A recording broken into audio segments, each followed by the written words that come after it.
Shri Tuljabhavani complex 1 BHK 2 BHK and shop project by Shri Tuljabhavani developers Gavantiwada opposite Asha park near Bharadnaka Malvan Sindhudurg. आपल्या स्वप्नातील घर प्रत्यक्षात। Contact details for booking 9773 71 27 27 9404 15 53 77 9969 16 05 16 9404 44 86 27। One विभाग आणि रॅपिड रेस्क्यू टीम यांनी माडखोल इथं माकड पकड मोहीम राबवली। या मोहिमेत तब्बल 68 उपद्रवी माकडांना जेरबंद करण्यात आलाय। माकडांचे वाढते उपद्रव येथील शेतकऱ्यांची डोकेदुखी वाढवत होते।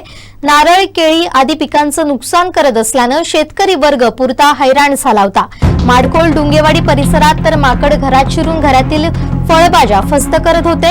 या पार्श्वभूमीवर तिथं माकड पकड मोहीम राबवण्यात आली, त्यामुळे या भागातील रहिवाशांना काहीसा दिलासा मिळालाय। वन विभाग सावंतवाडी यांनी ही मोहीम राबवली। याचा मूळ उद्देश जंगली प्राण्यांपासून माणसांना त्रास होऊ नये आणि माणसांपासून प्राण्यांचं संरक्षण व्हावं आहे। या उद्देशानं ही टीम काम करत असून पकडलेले वन्यजीव प्राणी नैसर्गिक अधिवासात सोडले गेले।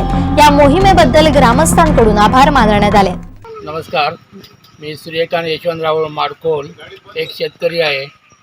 माडखोलमध्ये वन्य प्राण्यांचा बरंच शेतकऱ्यांना खूपच त्रास होत असतो। त्यापैकी माकड जे छोटे आहेत यांचासुद्धा फळबागा आणि इतर गोष्टी म्हणजे केळी म्हणा, नारळ, सुपारी अशा कित्येक फळबागांचं खूप नुकसान करत असतात। यासाठी मी माडखोलचे माजी सरपंच संजय मुकुंद राऊळ यांच्याबद्दल मी यांच्याशी चर्चा केली। ते एक सामाजिक कार्यकर्ते आहेत, एक विकास सोसायटीचे एक संचालक आहेत, तसंच एक शेतकरी संघटनेवर सुद्धा ते काम करत असतात। तर त्यांनी मला एक सुचवलेलं होतं की आपल्यामध्ये जे फॉरेस्ट खात्यापैकी जे जलद कृती दल आहे तर ते आपल्याला ह्या गोष्टीसाठी मदत करू शकतात। त्यासाठी त्यांची मदत आम्हाला ह्या ठिकाणी झालेली आहे। त्यांनी आमची ह्या सगळ्या शेतकऱ्यांची तक्रार त्यांनी जलद कृती दल डिव्हिजन ऑफिस सावंतवाडी यांच्याकडे मांडलेली होती। त्यानुसार गेल्या 2 दिवसापासून ही माकड धरपकड योजना ही चालू झालेली आहे आणि गेल्या 3 दिवसापासून ह्या ठिकाणी ते आपली धरपकड मोहीम चालू असतानाच काल ह्या ठिकाणी एका ठिकाणी 37 माकडं पकडली गेली आणि आज ह्या ठिकाणी माडखोल डुंगेवाडी येथे 31 माकडं पकडली गेली। तर ह्या माकडांचा असाच अजूनही काही माकडं शिल्लक असतील तर त्यांचा उपद्रव कमी करण्यासाठी आपण जलकृती दल आम्हाला वेळोवेळी आपण मदत कराल अशी अपेक्षा ठेवतो आणि ह्या जलद कृती दलाची आमच्या सर्व ग्रामस्थांच्या वतीने आभार मानतो। धन्यवाद। आज या ठिकाणी राहुल यांनी आमच्या डिव्हिजन ऑफिसला कळवलं होतं की आपल्याला माकडांचा त्रास होतो। त्याप्रमाणे आज आमचे सावंतवाडीचे उपवन संरक्षक साहेब सावंतवाडी रेड्डी साहेब यांच्या मार्गदर्शनाखाली आम्ही आज या ठिकाणी काल या ठिकाणी दाखल होऊन आज या गावात आम्ही काल 31 माकडं पकडली, 37 माकडं पकडली।